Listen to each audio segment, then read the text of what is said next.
É sobre o fim do mundo? É sobre o mundo viking? Não totalmente. São conflitos, decisões, tragédias e resultados que têm habitado o nosso mundo penal e processo penal. E quem conta? 2 integrantes dessa angústia diária.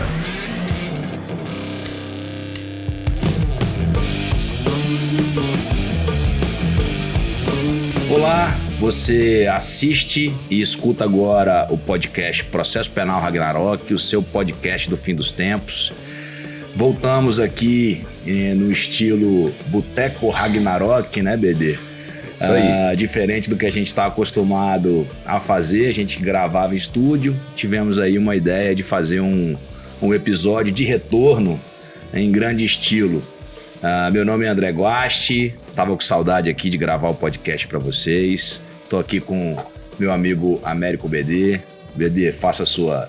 Depois eu vou fazer minha saudação. Depois de uma distância grande em que parecia impossível o que aconteceu no mundo, no qual o Botafogo bateu o recorde de sair da segunda divisão rumo ao título da Libertadores, eu também vou fazer minha promessa. Espero que o Paysandu repita o feito, tá na segunda divisão, chegue daqui a algum tempo. Já temos um precedente. Exato. O Grêmio foi o primeiro a fazer isso, 92, 95, depois o Botafogo agora, 21, 24. Então, nessa lógica, daqui a 20 anos o Paysandu repetirá esse mesmo efeito. Vamos virar SAF, é uma questão de tempo. Olha, eu tinha que pegar um episódio em que eu falei: Botafogo vai ser campeão da segunda divisão, vai ser campeão da Libertadores e campeão brasileiro. É verdade. Por isso que eu estou repetindo. Eu tenho isso aqui gravado aí nos nossos episódios anteriores. E aí eu tô hoje, evidentemente, com a camisa do Fogão. Botafogo! Parabéns ao Botafogo de Futebol e Regatas, né? Pela alegria que ele me forneceu e forneceu a todos os botafoguenses. Bom, Mas lembrando, só para não perder a piada, que no Rio não tem outro igual, só o Flamengo campeão mundial. Só para manter a lembrança, porque eu também sou flamenguista, então só para lembrar esse detalhe. Fica tranquilo que isso aí a gente vai resolver. Papai Textor tá prometendo ali um time de estrelas para 2025. Bom, pessoal, a gente tá voltando, né? Depois de alguns meses aí em que a gente deu uma paradinha na gravação do podcast por questões profissionais e pessoais. A gente estava meio sem agenda, né, BD? Mas a gente vai agora reajustar nossas agendas para que a gente grave aí pelo menos uma vez por mês. Tentar mandar sempre 2 episódios por mês aí para as principais plataformas, né? YouTube, que você consegue assistir e nos ver, ouvir e assistir, né? Além disso, o Spotify, o Deezer, o Google Podcast e a Apple Podcast também. A gente sobe em todas essas plataformas aí para aqueles que gostam de ouvir o podcast Processo Penal Ragnarok no veículo. Antes da gente começar no tema, eu vou só fazer um merchan aqui. Não é bem um merchan, mas eu trouxe uma lembrancinha para o BD de Buenos Aires, né? Diretamente do Monumental de Nunes. Eu ia mostrar os alfajores. Que eu sou um pouco ansioso. Já comeu os 2. Então não deu muito certo, não. Mas tem mais ali, BD. Acontece, faz parte. Foi o tempo de preparação para a inspiração para o podcast. Vamos ao tema, então. A gente refletiu, né? A gente queria retomar, né? Aqueles episódios que nós fazíamos com episódios temáticos. Eu acho que de importante nos últimos meses, acho que dentro do processo penal, né, de mais importante, foi o julgamento do Supremo Tribunal Federal, do pacote anticrime, né, em especial o juiz de garantias, mas não só o juiz de garantias. Isso. Nós já temos um episódio gravado sobre o juiz de garantias, lá bem quando... Dos primeiros ainda, quando não estava no YouTube. Quando tinha ocorrido a suspensão da tramitação não, a suspensão da implantação do juiz de garantias. Isso. Primeiro por uma decisão do ministro Toffoli e depois por determinação do ministro Fux. E agora, há pouco tempo, 2 meses, nós estamos gravando em dezembro de 2024, o Supremo concluiu o julgamento, né, sobre o juiz de garantias e também sobre alguns pontos que foram alterados substancialmente pelo pacote anticrime. É importante deixar claro que o acordo tem 1000 páginas. Então é um acordo longo. A gente vai condensar ele em 2 horas, 2 episódios. Mesmo assim, mesmo com as 1000 páginas, no nossa lógica do nosso sistema que não tem fim, já há embargo de declaração e o Supremo ainda não julgou os embargos de declaração. Então, ou seja, nós ainda podemos ter uma alteração que aí a gente introduz aí, evidentemente, em algum episódio que se houver alguma alteração substantiva, perfeito. Né, a gente faz a alteração. Faz o comentário, na verdade, né? Então a gente vai começar, BD, talvez relembrar um pouquinho o juiz de garantias, né? Considerações gerais aí sobre o juiz de garantias, né? Que foi previsto aí pelo pacote anticrime. Na verdade, o juiz de garantias ele está ainda, né? No anteprojeto do novo Código de Processo Penal. Perfeito. Né? Ele parte ali de uma presunção e que a gente já criticou e novamente eu retomo, uma desconfiança, praticamente uma desconfiança institucional, né, de que o juiz que atuou na fase de inquérito, na fase de investigação, ele não pode ser o mesmo magistrado que atua na fase processual. Né? Isso. Não repare o Bjorn, né? Faz parte do... Aliás, assim, uma das... como diz o Faustão, né? Quem sabe faz ao vivo. Não vai ser ao vivo, mas aqui, pessoal, eu tô gravando, né, de dentro da minha casa, aqui na minha área de lazer. E aí não se assustem se vocês escutarem o meu cachorro latindo, o Bjorn. Depois eu vejo se ele consegue fazer uma aparição aqui no podcast. E o vizinho que tava cortando grama há pouco tempo atrás, não sei se ele ainda tá cortando grama. Mas assim... se ouvirem esses sons é porque a gente tá gravando em loco, né? Pra parecer mais... Daqui a pouquinho eu vou até abrir uma cerveja, né, BD? Hoje é domingo, dá pra gente... Assim. Perfeito, perfeito. A ideia é essa. Tô de chapéu por isso.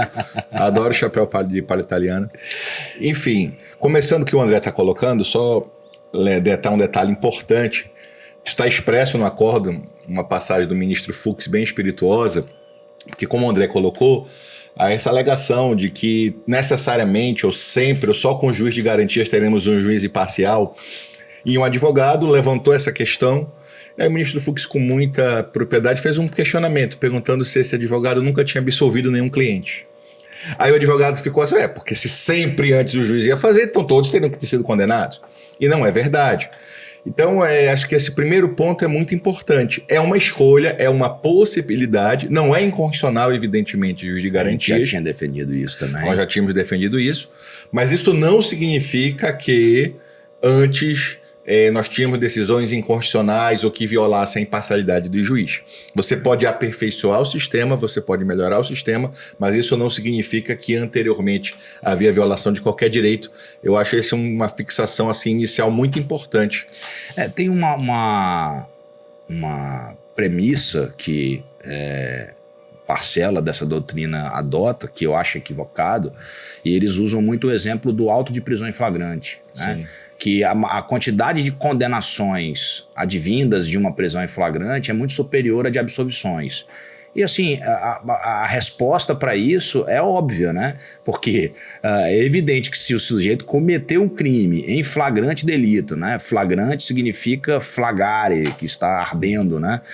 A possibilidade de fato, aí você passa pelo crivo da polícia militar, quem fez a abordagem, de um delegado de polícia e de um juiz posteriormente, para você ver a existência de indícios de materialidade e de autoria, a possibilidade desse cidadão ser condenado, ela é evidentemente maior, né? E não porque o juiz analisou o auto de prisão em flagrante, ele vai ter tendência, né? Vai ter algum reforço psicológico para condená-lo, mas simplesmente porque a prisão foi em flagrante. Pronto, essa preocupação com a chamada originalidade cognitiva, que isto seria... isto também é um equívoco grande, porque isso coloca como se a decisão estivesse na cabeça do juiz. Sim. Ainda é aquela concepção subjetiva de que a prova busca captar o psíquico do juiz. Quando numa concepção racionalista da prova, não é independente de quem juiz fosse, você teria ali elementos suficientes para chegar àquela conclusão do ponto de vista racional, do ponto de vista de uma explicação fundamentada. E sim, você não pode negar, apesar dessa doutrina estava no pacote, isso foi uma decisão, uma parte muito importante do Supremo, querer excluir o inquérito, falar que não existe prova, existe meramente elementos informativos, o fato é que aquilo que está ali, mesmo que reproduzido posteriormente na audiência de prova testemunhal, aquilo tem um valor. Aquilo ali pode acontecer flagrante forjado? Pode, mas não é a regra. A gente não pode partir e construir um sistema a partir de exceções. A passagem do ministro Fux com relação a a intervenção do advogado, ela é muito feliz, porque nós somos juízes criminais há muitos anos. Isso. Quantas vezes nós homologamos um flagrante ou deferimos uma busca e apreensão domiciliar ou uma interceptação telefônica na fase de inquérito e absolvemos uma pessoa durante o processo. Não é incomum isso. E especialmente para quem está acostumado a trabalhar com operações, que às vezes tem 15, 20, 30 investigados ou mais, é muito comum que nem todos sejam condenados porque não haja prova suficiente para todos, embora tenham sido objeto, alvos ali de investigações prévias. Perfeito. Assim, é uma premissa bem equivocada. Temos duas questões muito importantes na tua fala, André, que eu concordo. Primeiro, o estándar de prova para uma busca é diferente do estándar de prova para condenar. Com certeza. Então, às vezes, havia fundamento para ter a busca e não significa que você encontrou algo. Por isso que a busca e a apreensão é separado. Você pode não encontrar nada. E aí, aquele mesmo fundamento que era razoável para uma busca já não é mais para uma condenação. Perfeitamente. E, numa eventualidade que todos nós erramos, nenhum juiz tem compromisso com erro. Então, se a defesa comprova durante a instrução que houve um equívoco, demonstra que há um erro do julgamento, tenho certeza que tanto você eu quanto todos os juízes, aquela ideia de dissonância cognitiva, de que você necessariamente terá eu preciso condenar porque eu deferi uma prisão, por exemplo, né? Porque eu prendi preventivamente. Isso não é um bom juiz. Perfeitamente. Agora, por outro lado, a gente reconheceu e reafirmamos, e a Corte Suprema do país também reafirmou a constitucionalidade do juiz de garantias.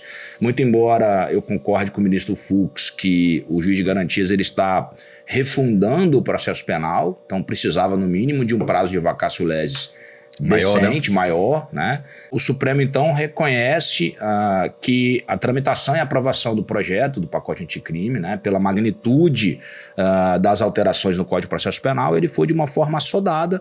Então, o Supremo Tribunal Federal, acertadamente nesse ponto, eu acho que o Supremo foi feliz, da mesma forma em que garantiu a constitucionalidade, né, então preservou a autonomia do Legislativo no que diz respeito a opção, né, de separar as funções do juiz do inquérito e do processo, mas concedeu aí 12 meses, mais 12 meses para a implantação do juiz de garantias. No meu cálculo, os primeiros 12 meses acabariam agora em 19 de dezembro. Perfeito. Né? E os 12 meses seguintes acabaria aí no 19 de dezembro de 2025. Meu tribunal já fez a implementação. O TRF2 agora em dezembro já está em vigor o juiz de garantias na 2ª Região da Justiça Federal. Ótimo. Eu posso dizer também, porque participei ativamente numa comissão, né, que estudou e apresentou uma minuta de resolução do juiz de garantias no TJ do Estado do Espírito Santo.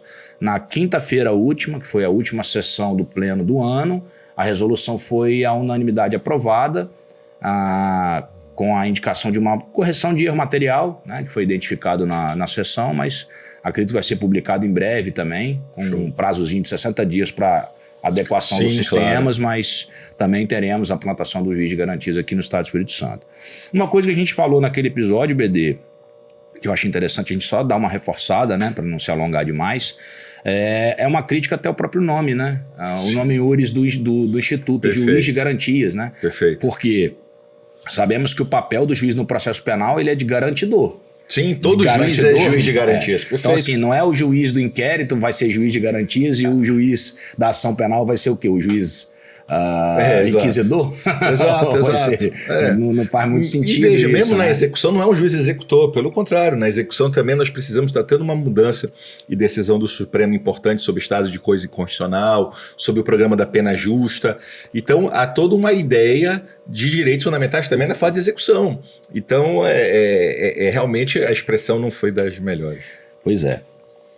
Bom, os objetivos aí do juiz de garantias é o controle da investigação criminal. Eu acho que se a gente pode transformar o Instituto, ou tentar reduzir, resumir em uma frase, o objetivo, né, é justamente você controlar a legalidade da investigação criminal. E a gente vai ver mais na frente que até essa ideia, né, de que o juiz, que estava previsto inicialmente no Código, que tomou ciência ou praticou qualquer ato na fase de investigação, ele ficaria impedido para julgar a ação penal, caiu por terra por conta da determinação, da decisão final do Supremo Tribunal Federal. André. Então eu até acho que isso aí meio que desnaturou a finalidade principal do Instituto. Mas essa fala é muito importante. Esse detalhe, para mim, talvez seja um dos mais importantes, porque ele passou desapercebido, pelo menos pelo que eu li, para a maior parte da doutrina.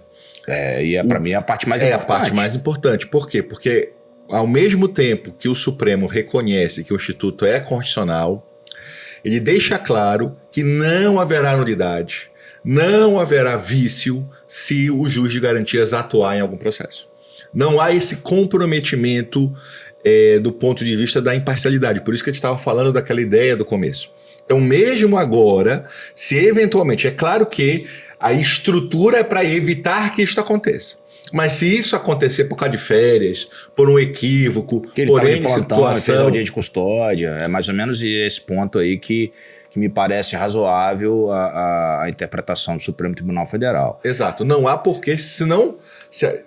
do jeito que as coisas caminham no Brasil, já ia dizer que há uma presunção absoluta de Mas o código, nulidade. O código tratava como regra de impedimento. Exatamente. Está impedido de oficiar na ação penal. Por isso foi importante a decisão. Perfeitamente. Por isso a decisão é tão importante. Uma questão também que a gente tem que deixar claro, né? A criação do juiz de garantias não é uma criação de que o juiz seja um supervisor das investigações, né?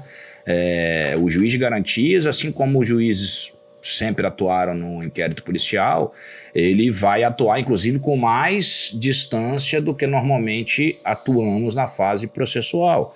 Ele não vai, evidentemente, se transformar num juiz instrutor, né? Como nós temos a figura no direito espanhol, né? No processo penal espanhol, nós temos a figura de um juiz que preside o inquérito. Né? Ou mesmo no Brasil, no Supremo Tribunal Federal e no STJ tem a figura dos juízes instrutores para processo de competência originária. A Lei 8.038 de 1990, né? Que se estendeu também aos tribunais de justiça do Estado. Então nós temos essa possibilidade excepcional no Brasil, mas não foi isso que o Supremo Tribunal... Perdão, não foi isso que o Congresso Nacional decidiu, né? Não é um supervisor, não é um juiz de inquéritos, né? A gente tinha experiência aqui no Espírito Santo, tinha também uma experiência da Vara Central de Inquéritos. Sim. Isso é algo que foi muito discutido na época, inclusive decidiram São Paulo tinha o DIPO, o ministro Alexandre de Moraes no seu voto ele fala muito sobre essa questão do DIPO, que foi julgado também recente pelo Supremo, porque é uma questão importante quando a gente fala de garantias, é que o Supremo fixou que é investidura. Isso é muito importante. Sim. Então você Esses pontos aí a gente separou para falar, cada um deles. Significa que você vai ter que ter um juiz lotado como juiz de garantias. Que o tribunal não possa escolher. Designar, né? De acordo com o seu critério para o inquérito que queira. Você precisa observar a regra de distribuição e de alternância com todas as garantias da magistratura. A diferença de ser designado para ser investido seria essa. Você ter todas as garantias. De uma maneira geral, então, o juiz de garantias, ele vai fazer, para mim, na minha opinião, a mesma coisa que o juiz sempre fez na fase de inquérito, que é exercer as funções jurisdicionais relacionadas à tutela do direito da inviolabilidade das pessoas, né? Das garantias individuais. Então, se nós temos as garantias constitucionais e que só podem ser afastadas por decisão do Poder Judiciário, né? Que significaria, evidentemente, a reserva de jurisdição. Mandado, busca e apreensão, interceptação telefônica, quebra de sigilos. Tudo que for prévio. Ontem eu até discuti com o Grécio, vou mandar um abraço aí pro nosso amigo Grécio. Sim, vamos botar o vídeo do Grecinho tocando Guns N' Roses. Grecinho tá a gente consegue dar um jeito aqui. Tava conversando com ele ontem, coincidentemente, ou na verdade sexta-feira, porque o Grécio ele exerce uma função no tribunal que trabalha com um coordenador lá do processo judicial eletrônico, então ele estava com algumas dúvidas. E aí ele me tirou algumas dúvidas se o mandado de segurança criminal O habeas corpus criminal até tem previsão expressa, aquelas interpelações. Eu interpretei de que tudo que é pré-processual, tudo que é anterior à ação penal, vai para o juiz de garantias. Então tem que fazer a sistemática de distribuição do juiz de garantias. E o que for incidental ao processo, né? Porque é possível, por exemplo, uma busca e apreensão durante o processo, é possível uma interceptação telefônica durante a ação penal, não é comum, não é recomendável, mas é possível e fica com o juiz natural. Então, assim, a separação é muito clara. Na hora de analisar o recebendo a denúncia, nós teremos ali a diferença de atuação dos dois. E nós vamos falar que é uma mudança importante, porque a lei falava que era o juiz de garantia recebia a denúncia. Isso. E o Supremo decidiu que o oferecimento encerra por completo a função do juiz de garantias. É o cobertor curto. Um lado tinha uma vantagem, sim, que quem recebesse não era quem ia sentenciar. Agora, quem recebe é quem vai sentenciar, é o juiz natural do próprio processo. Mas são fases diferentes. Eu ia falar nesse ponto mais para frente, mas é um dos pontos que eu acho que nesse ponto o Supremo Tribunal Federal ele alterou substancialmente. Ele avançou, ele não atuou só como legislador negativo, não. Eu acho que ele foi um pouquinho além. Evidentemente, baseado ali em proporcionalidade, é possível fazer isso, mas eu acho até que ele foi além. Mas hoje nós estamos com essa questão que é muito importante. Isso aí merecia um episódio só para discutir isso, né?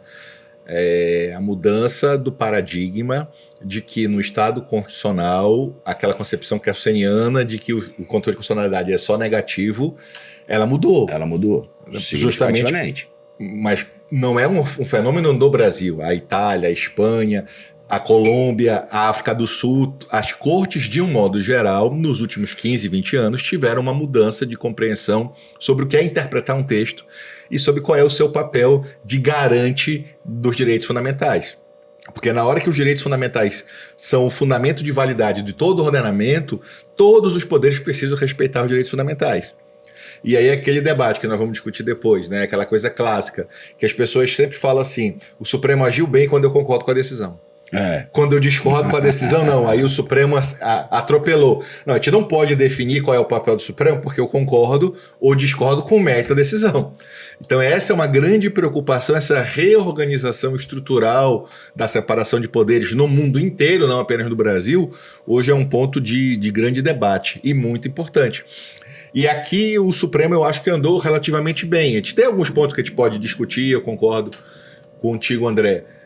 Mas eu não acho que a gente possa hoje, mais com todo respeito a quem pensa diferente, achar que juiz é só a boca da lei de Montesquieu. Ou que há muito tempo não é assim, né? Exato. Não tem... O juiz precisa ter essa maior plasticidade, esse maior... Claro que há uma deferência ao legislador, há uma deferência à Constituição, mas a gente tem que, às vezes, eventualmente atuar a fim de avançar a pauta. Não vou entrar na tese do Barroso de ser iluminista, de avançar a roda da história, mas de fazer determinados avanços mínimos que sejam, desde que você consiga fundamentar, não seja uma bola dividida. Sim. Desde que não haja desacordos morais razoáveis. Mas esse é um tema muito interessante para um podcast sozinho. Vou entrar num tema que a gente sempre acaba entrando também, né, BD? Que começa com uma pergunta. O juiz de garantias, ele decorre do sistema acusatório? Ele é uma consequência lógica do sistema acusatório? E aí eu vou explicar as divergências e a gente abre para a explicação mais profunda. Parte da doutrina, e aí capitaneada por Aury Lopes, a gente pode nomear Jacinto, a própria Alexandre de Moraes. Da Rosa. Alexandre de Moraes da Rosa. Não, só para... eles têm essa percepção, eu acho assim, respeito o posicionamento, embora penso de forma diferente, de que o juiz de garantias é uma decorrência lógica do princípio acusatório, né? E o princípio acusatório hoje está positivado expressamente no Código de Processo Penal, com a disposição do artigo 3º-A, né, o que não existia até o momento, embora nós já considerávamos, desde a Constituição de 1988, que o processo penal brasileiro adotava o sistema acusatório em razão da previsão do artigo 129.1 da Constituição Federal. A diferença de interpretação aqui é o que se compreende como princípio acusatório ou sistema acusatório. Para essa parcela da doutrina que chega à conclusão de que o juiz de garantias ele decorre do princípio acusatório, do sistema acusatório, chegaria para mim a uma conclusão de que todas as condenações existentes até o momento, ou pelo menos após a Constituição de 88, seriam inconstitucionais, porque teriam sido proferidas por juízes que atuaram na fase de inquérito policial. Então, assim, eu já faço a pergunta e já meio que dou a minha opinião com relação à resposta. Eu não acho que o juiz de garantias ele vai decorrer do sistema acusatório como uma interpretação lógica. Então, duas questões importantes na tua pergunta. O Mauro Fonseca Andrade, que tem um livro sobre sistemas processuais... Eu sempre recomendo esse livro. Ele faz essa distinção, o que é essencial e acidental no sistema acusatório. E entre as características essenciais não está essa questão do juiz poder ou não de ser o mesmo juiz, né? Então é preciso ter este cuidado. Como eu falei, não é compatível. Na verdade, eu até gosto de um autor espanhol que fala que só existe um sistema que é o acusatório. Porque o inquisitivo a gente chamar de sistema é até muita bondade.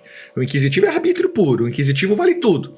Então, não, na verdade, o problema é não querer anabolizar o acusatório. Tudo que incomoda, eu digo que viola acusatório. Tudo que eu penso que possa mudar, viola. Não. Há um mínimo essencial no acusatório, que é a separação da função de acusar e julgar. O juiz não acusa. Não pode iniciar ação penal. Não pode iniciar ação penal. Concordo Isso plenamente. É uma coisa. Juiz tem que tratar réu como sujeito de direitos. Réu não é coisa. A grande diferença, no modelo inquisitivo, você não tinha direitos porque você estava sendo investigado, porque você era réu. No nosso modelo, não. Você tem direitos em todas as fases da investigação.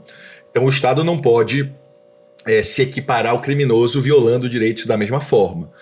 Então, é uma opção, não é da estrutura, com todo respeito. Se você for para o direito comparado, até mesmo no Brasil, a professora Ada, o professor Barbosa Moreira, diziam que havia uma confusão de sistema adversarial com sistema inquisitivo. Sim. Na tradução do modelo americano, isso gera uma série de consequências, essa confusão. O Barbosa Moreira tem uma passagem...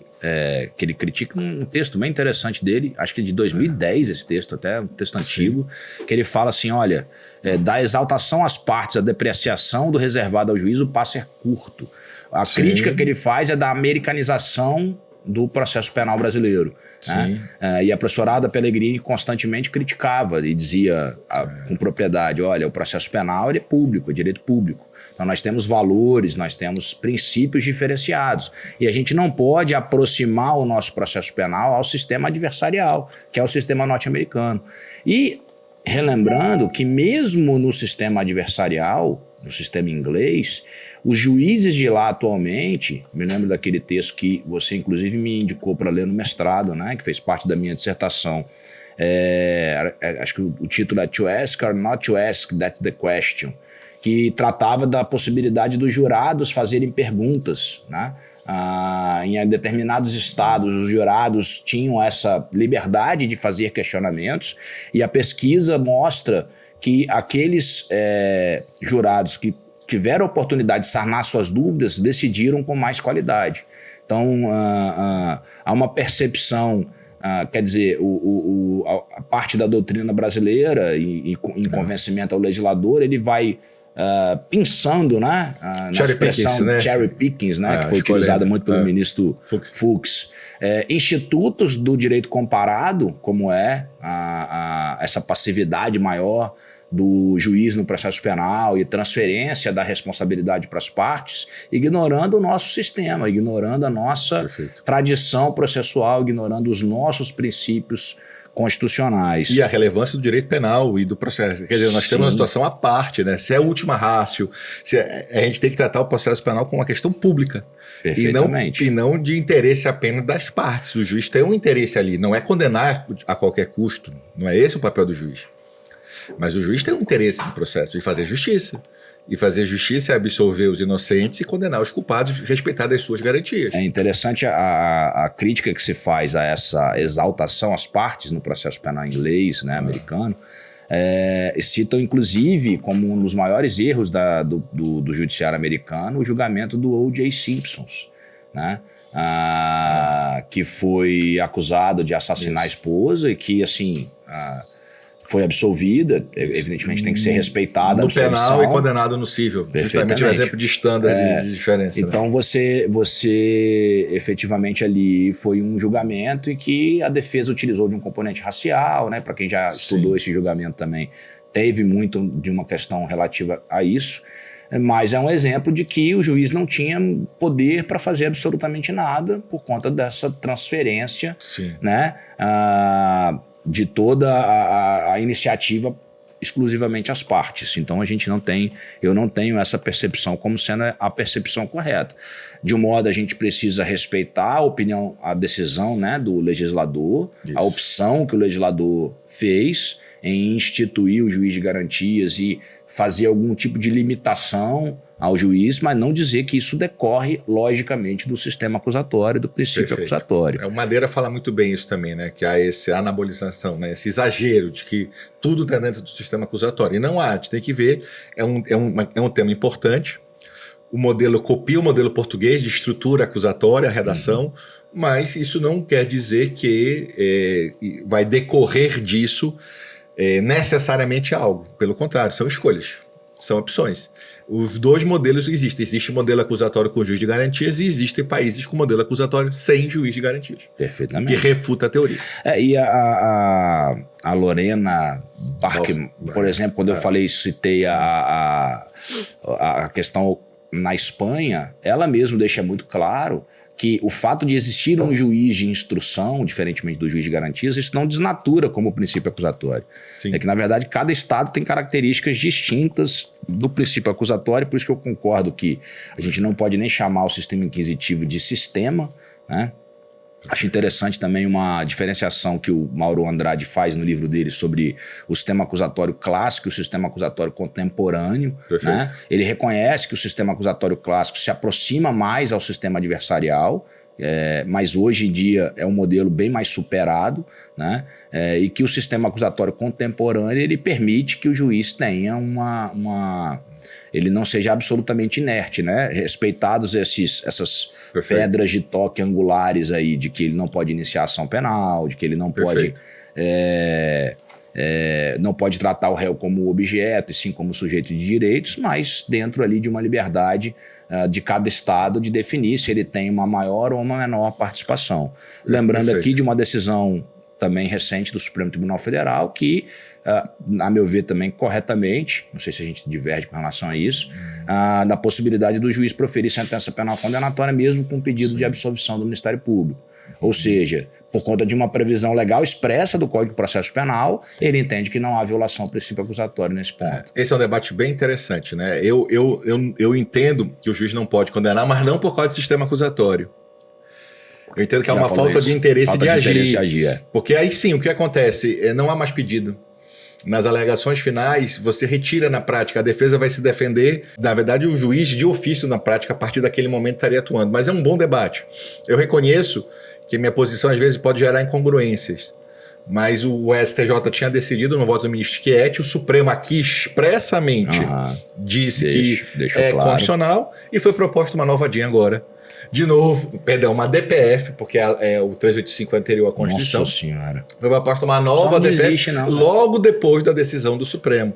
Então, quer dizer, eu acho que essa recebida, né? É uma preocupação que a gente tem que saber, que o Supremo não pode toda hora ter que revisitar todos os temas. Mesmo eu não concordando com a decisão, há limites. Então a gente precisa ter esse eu acho tipo que essa DPF nem tem que ser recebida, porque se acabou de decidir, não dá tempo nem um prazo de maturação para saber se houve alguma evolução. Para eventualmente uma mudança, né? Alguma alteração. São temas difíceis. Não faz sentido. Só para a gente reestruturar e entrar efetivamente no julgamento do Supremo Tribunal Federal, o juiz de garantias, então, ele vai ter competência ali da investigação criminal, que significa receber a comunicação em flagrante, o auto de prisão em flagrante. Ou seja, quem vai fazer, em regra, a audiência de custódia é o juiz de garantias. Então, a audiência de custódia vai ser feita pelo juiz de garantias. Ele fala em zelar pela observância dos direitos da pessoa presa, mandando que ela seja apresentada a qualquer tempo. Então, algo também que já sempre foi possível, né? O juiz poderia chamar, mesmo na fase de inquérito, para ouvir o réu pessoalmente. Mas é uma outra questão importante. A gente pode falar na frente, mas já adiantando. Também o Supremo decidiu expressamente que o descumprimento das 24 horas não gera nulidade. Sim, vamos Isso é chegar muito aqui, importante, Sim. porque a Corte Interamericana já tinha fixado que até 72 horas, que foi o caso real, é razoável e não violava nenhum direito, porque os vestígios não teriam desaparecido se tiver tido algum abuso em 72 horas. Sim. E o Brasil, às vezes, quer ser mais realista que o rei, porque você coloca 24 horas e esquece que você tem, por exemplo, o Pará, que é o meu estado de origem, tem distâncias Há uma dificuldade no Espírito Santo, imagina no Pará. Se fosse um país, sozinho era o 14º maior país do mundo, de extensão territorial. Então, assim, não dá para ser em 24 horas muitas vezes. Então, a gente precisa ter este equilíbrio. E o Supremo teve nessa decisão. Já aproveitou e já deixou claro que eventual descumprimento não gera como condição obrigatória necessária a nulidade. Você vai ter que ver o caso concreto. Ser informado sobre a instauração de qualquer investigação criminal, inclusive dos procedimentos de investigação criminal. Essa foi uma mudança importante, porque antes os PICs, né, ficavam só no âmbito do Ministério Público. Hoje o Judiciário faz também controle das investigações. Já tinha uma decisão de relatoria do ministro Celso de Mello anterior a essa, que já tinha dessa determinação, e a resolução do CNMP não chegou a ser alterada, não? Ou eu estou confundindo? Eu não tenho muita lembrança. Eu sei que por quê? Porque eu lembro bem, André, que nesse do pacote eles fixaram o prazo menor, mesmo antes da implementação, fixaram 60 dias, nós tivemos que adequar na Justiça Federal o nosso sistema para receber esses PICs, que nós não tínhamos antes esse controle, e foi feito essa adequação, justamente por causa da decisão. Então, pode ser, porque infelizmente no Brasil, às vezes, algumas decisões não são executadas, não são cumpridas, né? Não deveria acontecer. Mas, tanto que o pessoal faz aquela brincadeira, que às vezes o Brasil tem coisas tipo gripe, pega ou não pega, tem decisão que pega ou não pega. Nós não podemos escolher o que vamos cumprir, né? Temos que cumprir tudo. Então, se tinha essa decisão, eu não me lembro, mas se tinha, eu acho que ela era descumprida. Eu tenho uma... Depois eu vou confirmar isso. Mas ela era descumprida, com certeza. Porque foi uma das preocupações expressas nessa decisão, foi também de encaminhar os processos, porque não faz sentido mesmo. Se o juiz ele vai ter a tutela da investigação, seja ela do delegado de polícia ou do Ministério Público, nesse ponto acho que andou bem. Com certeza. Permanecendo o juiz não como, né, o supervisor das investigações, mas apenas atuando ali como garante. E até podendo, isso vai ser muito importante, tu tá terminando de ler o artigo, mas só adiantando, trancar essa investigação. Sim.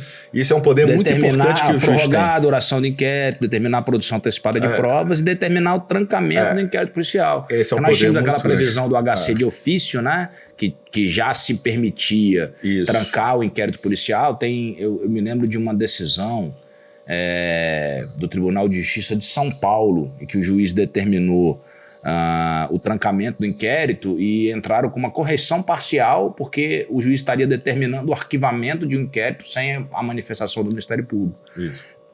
E o TJ de São Paulo, decisão antiga isso, eu sempre tive essa decisão que eu usava ela na sala de aula, disse o óbvio, né? Olha, se o juiz pode conceder HC de ofício, ele não está propriamente arquivando o inquérito policial no sentido técnico, ele está simplesmente determinando o trancamento. Porque ele pode fazer isso no inquérito, pode fazer isso na ação penal. E, atualmente, nós temos uma previsão expressa nesse sentido. E houve uma mudança até agora importante esse ano, para deixar claro lá na parte de habeas corpus, que mesmo que o juiz seja incompetente, ele pode fazer isso. Houve uma alteração lá no 650 e pouco, lá, uma alteração importante. Então é isso, HC, como eu falei antes aqui, todos os incidentes pré-processuais, ou seja, ajuizados antes da ação penal, serão de competência do juiz de garantias. O HC em face do inquérito policial, de alguma decisão da autoridade policial.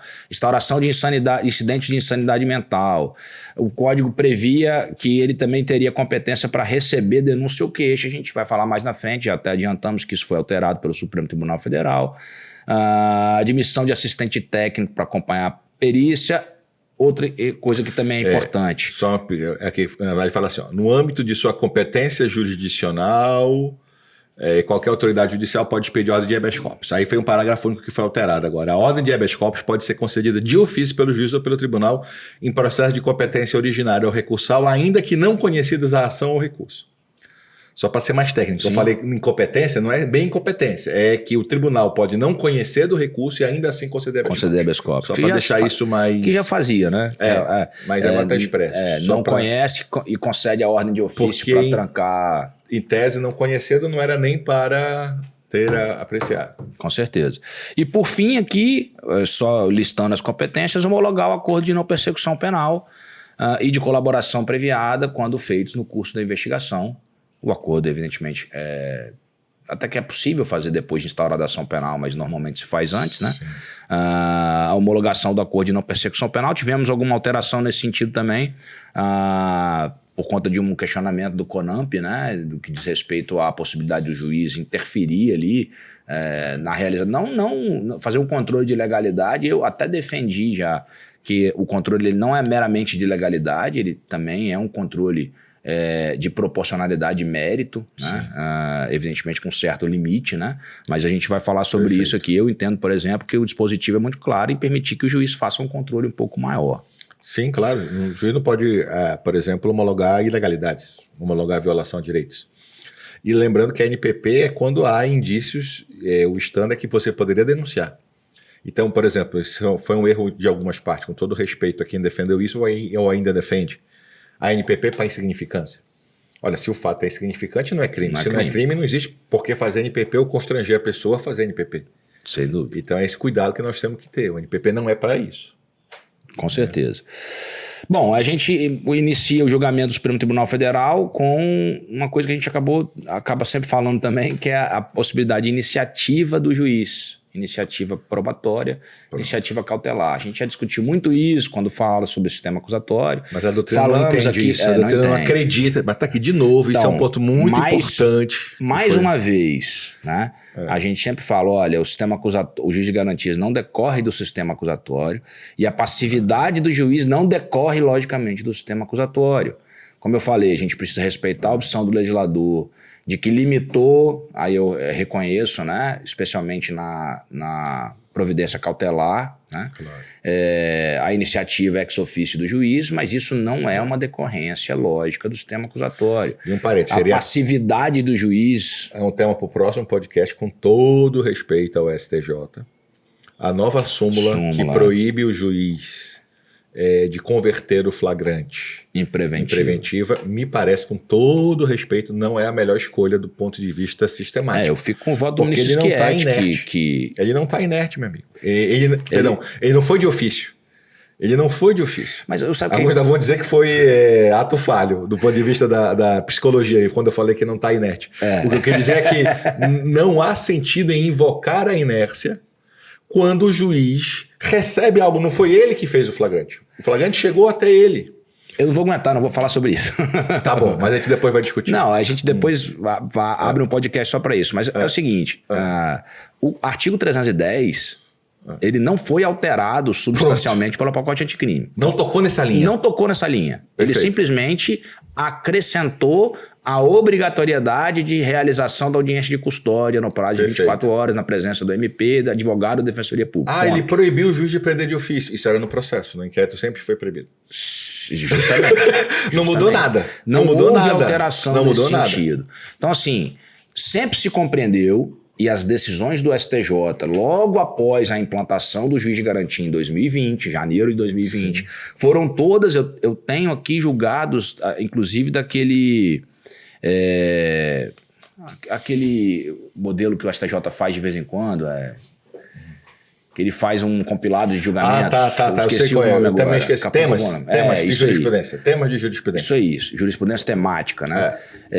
Tem vários julgados dizendo o seguinte: o 310 continua permitindo a conversão do flagrante, sem necessidade de qualquer intervenção, uma vez que sempre se compreendeu que o encaminhamento do inquérito policial, do auto de prisão em flagrante ao Poder Judiciário, era evidentemente a provocação para que o Judiciário tomasse alguma das providências lá do artigo 310, que é relaxar o flagrante, se for ilegal, que é converter o flagrante em preventiva ou conceder liberdade provisória com ou sem medidas cautelares. Então isso não mudou, isso não se alterou. A jurisprudência do STJ ela mudou depois de uma decisão do ministro Celso de Mello.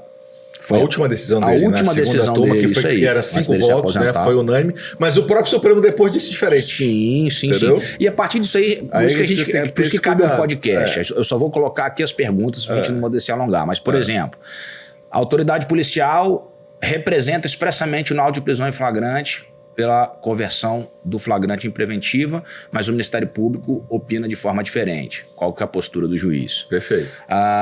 O Ministério Público pugna pela concessão de liberdade provisória, mas com a determinação de medidas cautelares, né? Pode o juiz estabelecer outras medidas cautelares, inclusive a prisão. Já adianto que o STJ tem decisões majoritariamente entendendo que sim, que é possível. Olha, quem foi provocado já também. Quem decide acerca da cautelar é o juiz, então ele poderia fazer isso aí. E aí, por que eu critico isso? Se a gente chegar ao ponto de que o juiz não pode impor nenhuma medida no auto de prisão em flagrante, na análise, na audiência de custódia, sem que o Ministério Público peça, então o Ministério Público vai ter que decidir quais cautelares que vai requerer o juiz. E o juiz não pode alterar aquela cautelar. Peraí, não fui provocado. Você não foi provocado para manter o distanciamento entre ou então no prazo de 90 e réu. dias, entendeu? Enfim, tem vários problemas. E até sistemático, né? Se você admite que ele pode condenar, tendo pedido de absolvição, como é que você não vai admitir a cautelar? Pois é. Que é muito menos do que a condenação do próprio mérito. Sem dúvida. Então você tem vários problemas de incongruência, mas a Constituição, eu sempre falo, eu acho esse argumento muito importante. A ADC 4, o Supremo fixou para o juiz cível que todo juiz tem necessariamente poder geral de cautela. Então não tem sentido no juiz civil ter poder geral de cautela e penal, não, gente. Pelo amor de Deus. Poder geral de cautela é no processo penal também. Pelo amor de Deus. Eu defendi isso na minha dissertação, inclusive. Claro. Agora, a única exceção no caso de poder geral de cautela é prisão. Sim. Porque aí tem que estar expresso.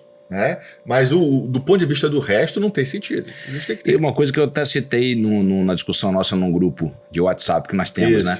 É incongruente. Ele pode redecretar a prisão preventiva. Perfeito. E não pode decretar a primeira vez. Isso só comprova que o legislador não sabe bem o que é e que não é da essência do sistema acusatório. Porque se fosse da essência do sistema acusatório, não pode redecretar. Tem gente defendendo que o 316 BD está incompatível com o artigo 3º-A. Ou seja, que o 316 não permite que o juiz redecrete, embora esteja lá expresso e alterado na mesma lei. Na mesma lei. Conjunto. É difícil, né? É como eu falo, são escolhas do legislador, nem sempre o legislador faz a melhor escolha. É claro que nem tudo o Supremo pode dizer que é inconstitucional. A gente lembra daquele carimbo do Scalia, stupid but constitutional. Então, assim, algumas escolhas, mas há limites também para essas escolhas. Sim. Né? Então, assim, algumas questões acontecem. Bom, vamos lá, a gente acabou se alongando na questão da prisão, mas o Supremo decidiu, na verdade, sobre a iniciativa probatória, né? E aqui eu relembro sempre de uma expressão utilizada pelo Mauro Andrade, que o juiz não pode ser um convidado de pedra no processo penal. Perfeito. Então ele não pode ter protagonismo, ele não pode ser o protagonista da prova, nisso eu também concordo, né? Ele tem que ter uma posição um pouco mais serena, vamos usar uma adjetivo aqui mais simples, mas ele não pode ser simplesmente tolhido da possibilidade de sanar suas próprias dúvidas. Então o Supremo Tribunal Federal deu interpretação conforme, né, justamente para dizer que era constitucional a determinação ex officio de diligências para dirimir dúvidas sobre ponto relevante, artigo 156, inciso 2º, determinar a oitiva de testemunhas, está lá no artigo 209, completar a inquirição das testemunhas, porque eu vejo defesa de que o juiz não pode sequer fazer perguntas às testemunhas, mesmo de forma complementar. Aí são 3 coisas, rapidamente. É que o Dinamarco chama de juiz Pilatos, fala lavar as mãos, não é problema dele, não pode ser. Eu uso a expressão juiz Chicó, até vai ser o da Compadecida 2 agora, no final de Natal, né? Não sei se eu sei que foi assim. Porque a ideia é que a gente precisa de completude probatória. Quanto mais prova, melhor. E o inocente quer que seja declarada a sua inocência. É muito importante isso. Nós temos uma chance, só tem um processo único, o princípio do ne bis in idem. Tem um autor espanhol que fala, acho que eu já citou isso uma vez no podcast, que toda decisão de absolvição com falta de prova é tecnicamente errada. O ideal era... porque se ele era culpado tinha que condenar, e se ele era inocente tinha que absolver dizendo que era inocente. Mas para eu poder fazer isso tem que ter provas. Então quanto mais perguntas, melhor. A questão é completude probatória. Né? A questão é o aperfeiçoamento da prova para esclarecer a verdade. Então essas ideias de que assim, o juiz... Não há direito fundamental à instrução deficiente. Não há direito fundamental a um processo mal instruído. Esse que eu acho que é o grande dificuldade que nós temos. Quem tem que aparecer no processo não é quem tem o melhor advogado, ou o promotor, ou o juiz. É a verdade.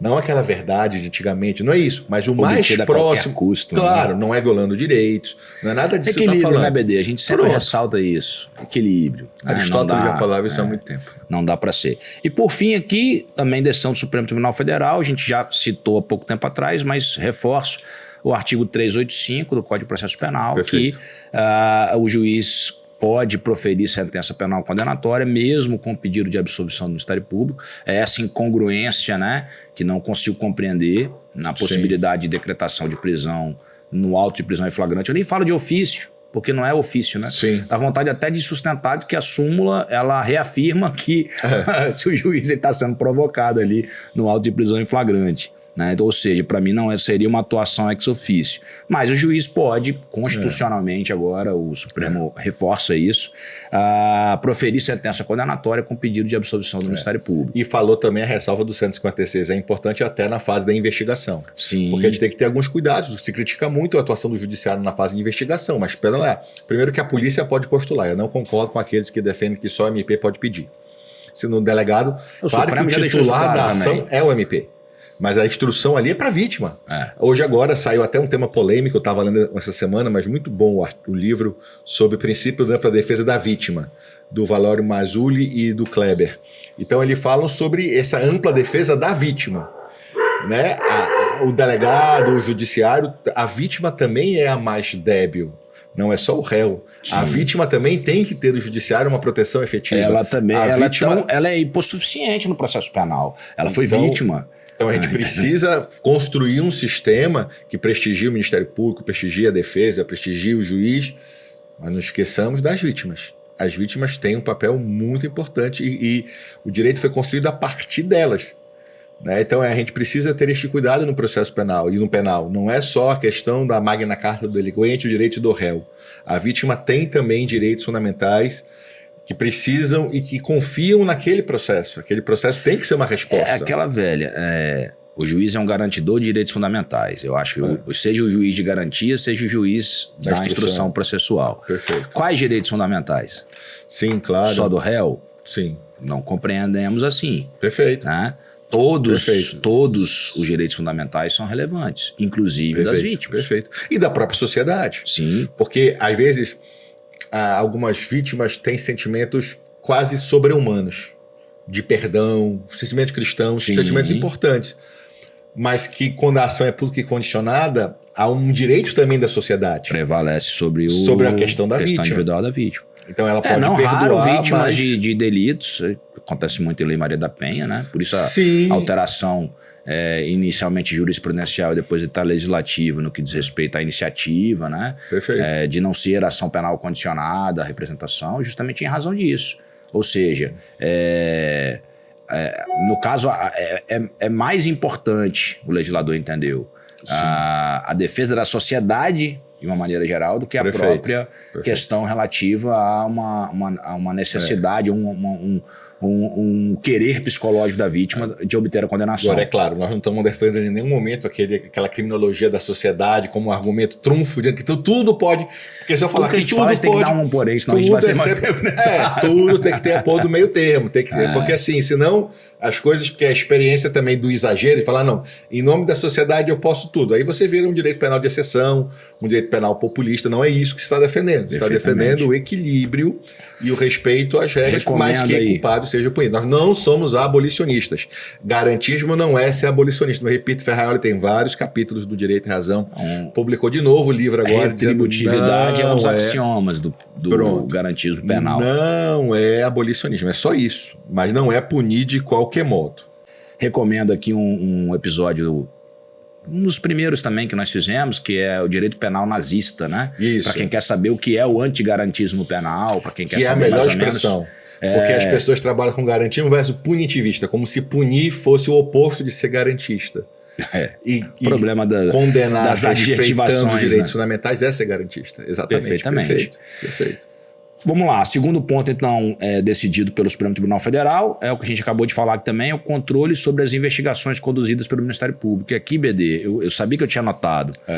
O julgado do Supremo Tribunal Federal ele faz referência ao HC 89.837 de relatoria do ministro Celso de Mello, que já havia determinado que todos os atos praticados pelo Ministério Público, que como condutor da investigação penal, se submeta ao controle judicial. Sim. E, na verdade, é uma ampliação do artigo 5º, né? É entendimento do artigo 5º, que fala claro, que toda lesão, ameaça será... É claro que nessa decisão do ministro Celso de Mello não houve determinação para que todos os PICs fossem enviados. Sim. Eu acho que nesse ponto o Supremo... Mas o Supremo já tinha entendimento de que o PIC era controlado pelo Poder Judiciário. Sim. E depois eu vou ver isso, vou confirmar isso, talvez aqui no intervalo da gravação do segundo episódio.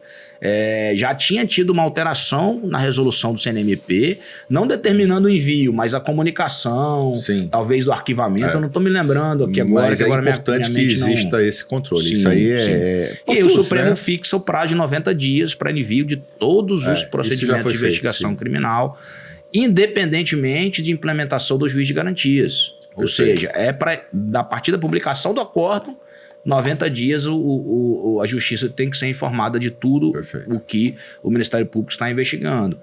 Não para que o juiz, repito, né, supervisione as investigações ou presida as investigações, mas que ele faça o controle. Inclusive, a mesma possibilidade que o juiz tem de trancar o inquérito policial, eu entendo que ele pode trancar o procedimento de investigação criminal também do Ministério Público. Com certeza. E aí, como competência do juiz de garantias. Não, com certeza. Isso aí não há dúvida. E não há dúvida que você só investiga dentro de um procedimento administrativo, seja PIC, seja inquérito, não se investiga num vácuo, num vazio. Então é preciso que a investigação também respeite direitos fundamentais. Um terceiro ponto, então, julgado pelo Supremo Tribunal Federal, e agora o podcast vai entrar propriamente na questão prática mesmo, né, de ponto a ponto que o Supremo Tribunal Federal decidiu. O terceiro ponto aqui no que diz respeito à obrigatoriedade de audiência pública e oral prévia para prorrogar a prisão provisória ou outra medida cautelar, decidir sobre requerimento de produção antecipada de provas consideradas urgentes.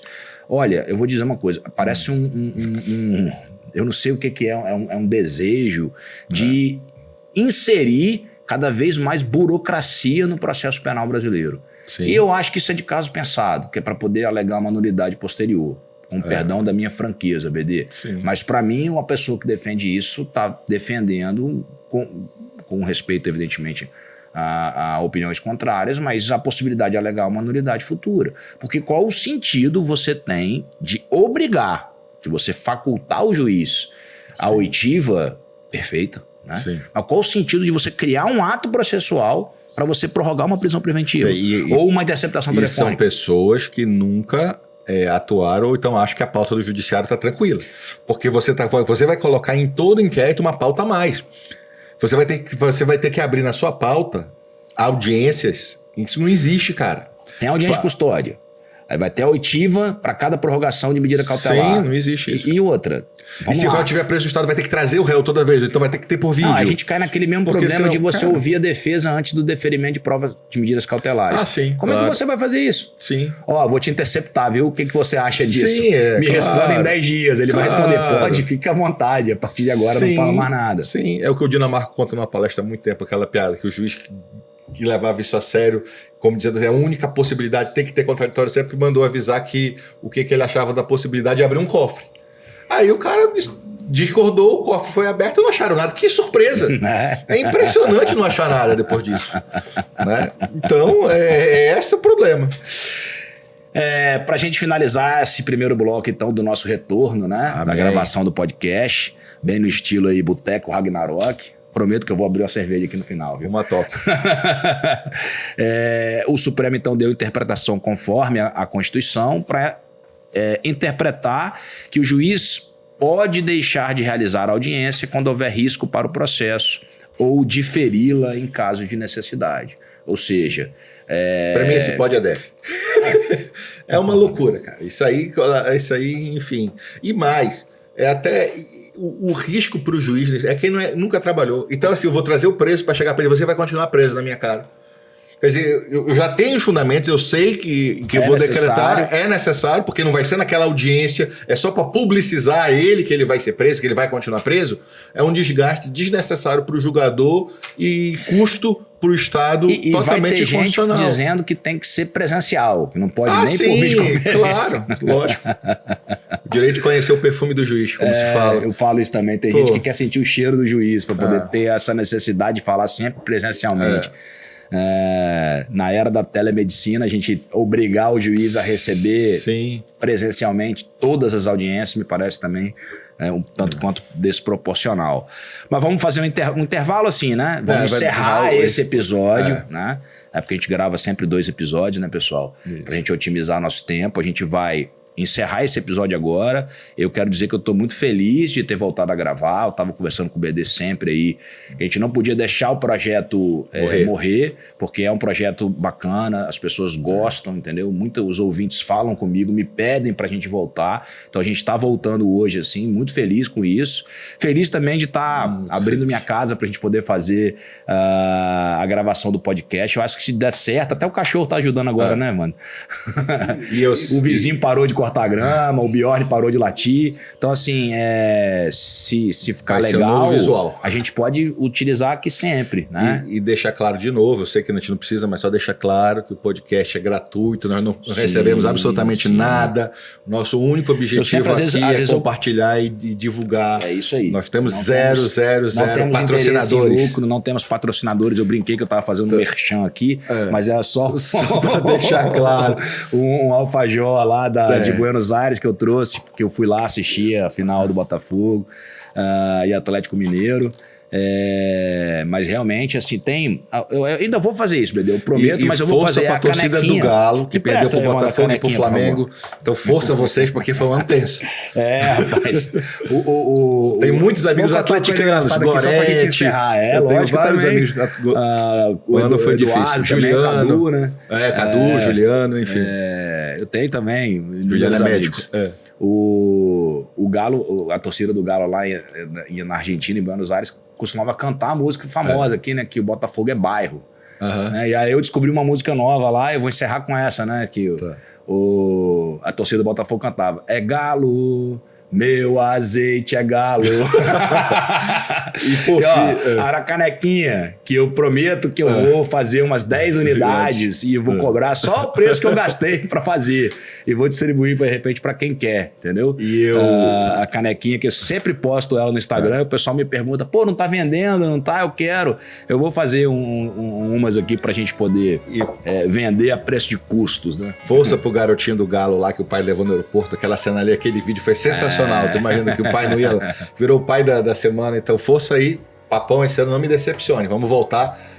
A última participação do Paysandu na Série A foi em 2005. Tá na hora de voltar. Tá na hora de voltar. A torcida é gigante.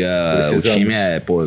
Eu tenho a camisa do Papão. Tenho de ideia, lógico. Quando eu uso ela mesmo. Tamo junto. Mas, galera, obrigado aí mais uma vez. Valeu.